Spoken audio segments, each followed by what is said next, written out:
Westerado Double Barreled is the full PC release of a browser game from 2 years ago, and it lives up to its name as both a scrolling shooter and a surprisingly deep RPG. Starting out like all good westerns should, your family has been murdered and your farm set ablaze.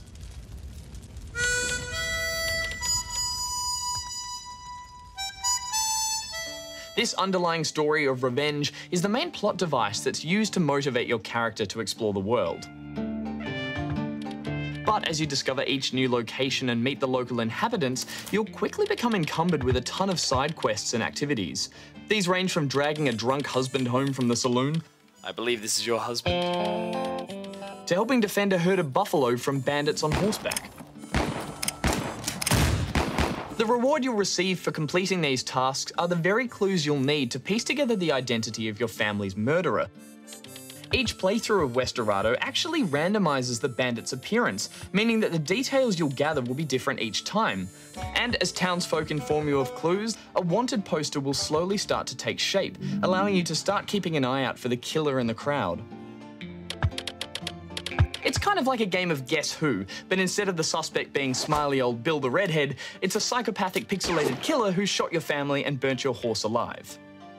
What's great about this mechanic is the idea that you could pinpoint the murderer at any time in the game if you wanted to, just by accusing everyone you run into. This feeling of a dynamic living world carries over into the aforementioned quest system as well. But with so few quest markers, you're often left to just try out every possible option, and in most cases this can just lead to ridiculously chaotic results.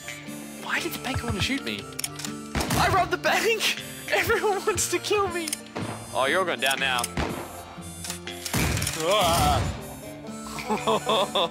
no. In fact, there are quite a few unexpected delights at work under the hood of Westerado that feel perfectly tailored to the Wild West experience. Gunplay is appropriately hard to master, with shooters having to be cocked before each horizontal shot and bullets reloaded individually.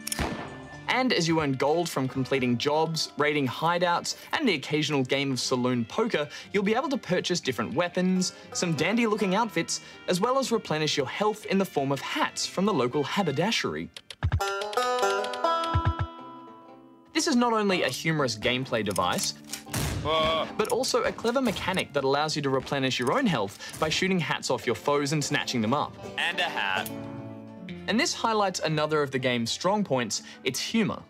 There are plenty of silly nods to films, pop culture, and some great colloquial dialogue that just begs to be read out in a terrible Texan accent. I can't just give you that, none I can't, but ain't this is about here my... It's also kind of hard to resist the prompt to draw your gun at any time mid-conversation just to see what happens. What if I pull my gun out? Okay, gun away.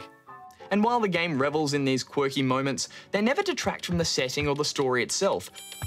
And when it was all over, I gladly jumped straight back in to try out all the story threads that I'd either missed or I'd failed because maybe I'd shot everyone in the saloon. Who really knows? Oh no! It's all gone to hell! No!